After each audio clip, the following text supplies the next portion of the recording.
Borders are no longer predictable. In 2025, a silent shift is reshaping global travel. Countries once open to Americans are now recalibrating policies with little warning. From sudden visa suspensions to unexpected security holds, mobility is being weaponized as a geopolitical lever.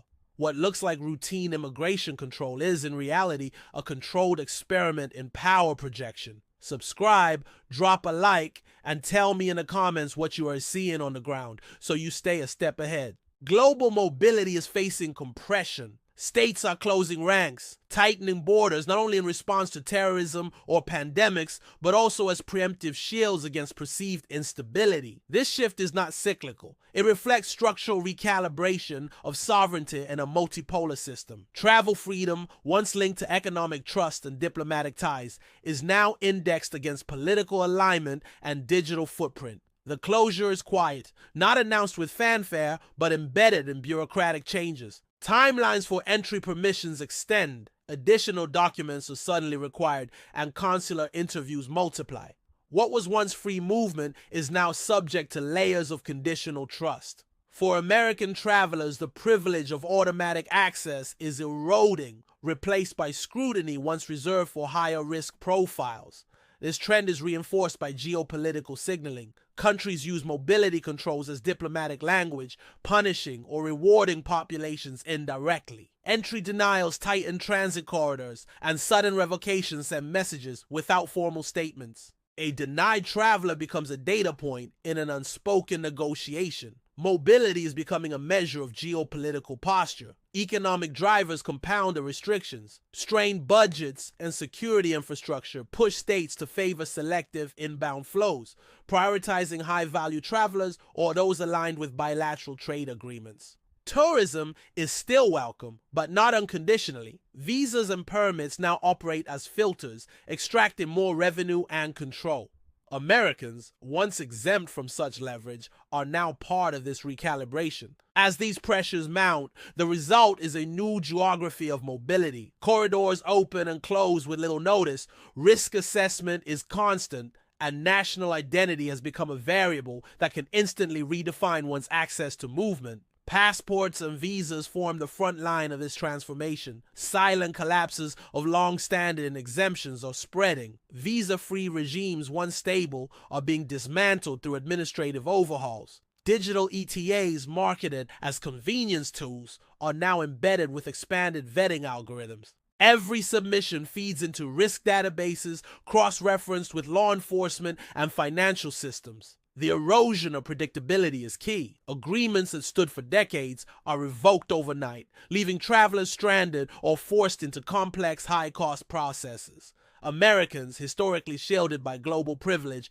now encounter opaque systems where approval is no longer assumed but discretionary. Visa issuance is being politicized, with technical reasons masking strategic intent. The introduction of layered requirements adds friction. Countries demand proof of funds, accommodation details, or biometric submissions, even for short visits. These conditions, though presented as routine, represent barriers designed to deter rather than facilitate. ETAs that expire without notice or applications rejected without explanation signal a shift from open travel to managed access. For Americans, reciprocity dynamics play a role. Where Washington imposes restrictions, partner states retaliate quietly, recalibrating access conditions. Citizens become collateral in broader diplomatic standoffs. The once straightforward passport is now an object of negotiation, its power diluted by fragmented reciprocity. This silent dismantling of mobility agreements illustrates the broader trend. Travel documentation has evolved from a neutral administrative tool into an instrument of geopolitical signaling, conditioning individual freedom of movement on fluctuating political alignments. Security and surveillance reinforce these barriers. Artificial intelligence systems now profile travelers long before they reach a border. Digital footprints are mapped against predictive models, assigning risk scores that can trigger secondary screening or outright denial. The process is opaque, automated, and often unchallengeable. Biometric infrastructure has expanded beyond fingerprints to facial recognition, gait analysis, and voice prints. These identifiers are linked to watch lists that draw from financial, travel, and social media data. The result is a border environment where the traveler's digital persona is as scrutinized as their physical presence. Algorithms prioritize anomalies. Small inconsistencies in documentation or online behavior are flagged as red alerts, often without human oversight. Americans, accustomed to expedited entry, now encounter prolonged interrogations triggered by machine-generated suspicion. The reliance on AI amplifies both efficiency and error, creating a landscape where precision and overreach coexist. States justify this expansion as counterterrorism and migration management, but the implications extend further. Surveillance creates leverage. Data captured at borders feeds intelligence repositories, informing domestic security agendas. Entry becomes contingent not only on who you are, but on how your digital shadow aligns with evolving risk categories.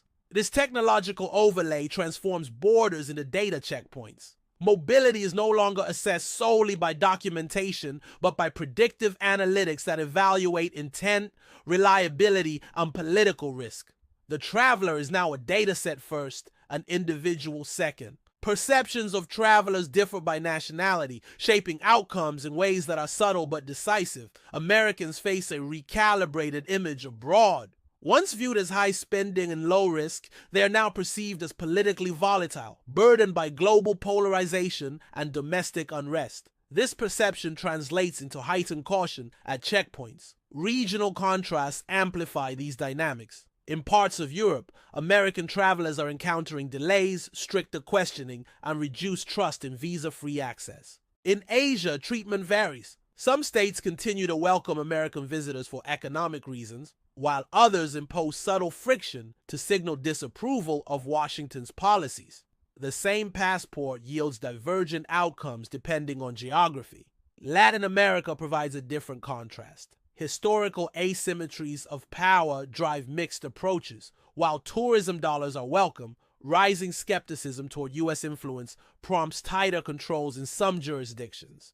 Entry processes become a balancing act, weighing economic benefit against political signaling. Meanwhile, other nationalities see relative advantages. Travelers from states aligned with regional blocs or strategic partners may bypass frictions imposed on Americans. This creates visible disparities in queues, approvals, and enforcement where nationality dictates probability of smooth passage. For American citizens, this evolving perception means their travel profile is no longer inherently trusted. They face the same uncertainties once associated with less privileged passports, adjusting to a reality where identity no longer guarantees access. The risks of this environment are concrete. Detentions at airports are increasing, often for administrative oversights that once would have been resolved with a warning. Deportations without judicial review are now common, executed within hours of arrival. What appear as minor errors, incorrect forms, misunderstood conditions,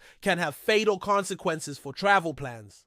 Americans are not immune. Reports document rising cases of travelers held in secondary detention, interrogated, and returned on the next outbound flight.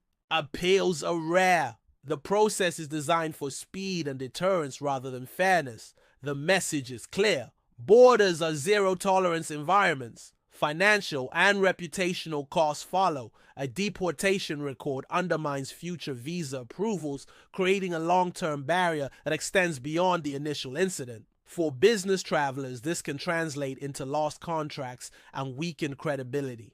For students and tourists, it signals the fragility of international mobility. The legal frameworks underpinning these actions are shifting. Governments expand discretionary powers at ports of entry, reducing oversight and accountability. The presumption of innocence gives way to the presumption of risk, with the burden on the traveler to prove legitimacy. Americans accustomed to privilege must now operate under heightened vigilance. The cumulative effect is deterrence by design. By making mobility unpredictable and punitive, states signal control while extracting compliance. The risk is not theoretical but immediate, reshaping the very act of crossing a border. Looking forward, scenarios point toward further tightening. Short-term projections indicate more countries will recalibrate visa frameworks, expanding digital ETAs while layering additional requirements. Americans should anticipate rising costs, longer lead times, and increased probability of denial. Mobility will remain accessible, but only with strategic planning and risk tolerance. Medium-term dynamics suggest institutionalization of digital surveillance. AI-driven screening will expand, with predictive analytics determining access more decisively than human judgment.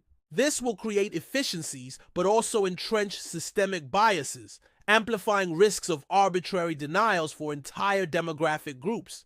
Geopolitically, mobility will mirror alliance structures. Countries aligned with U.S. policies may preserve smoother access, while others weaponize entry restrictions as instruments of negotiation. Americans will need to map their travel decisions against shifting geopolitical landscapes, treating each destination as a case-specific risk assessment. Economically, this tightening will segment travelers by means. Those with resources to navigate complex systems, premium services, expedited clearances, high-cost visas, will retain relative mobility. For the broader public, barriers will rise, reinforcing inequality in global movement. The future of mobility is thus fragmented. For American travelers, the privilege once guaranteed by their passport is no longer absolute.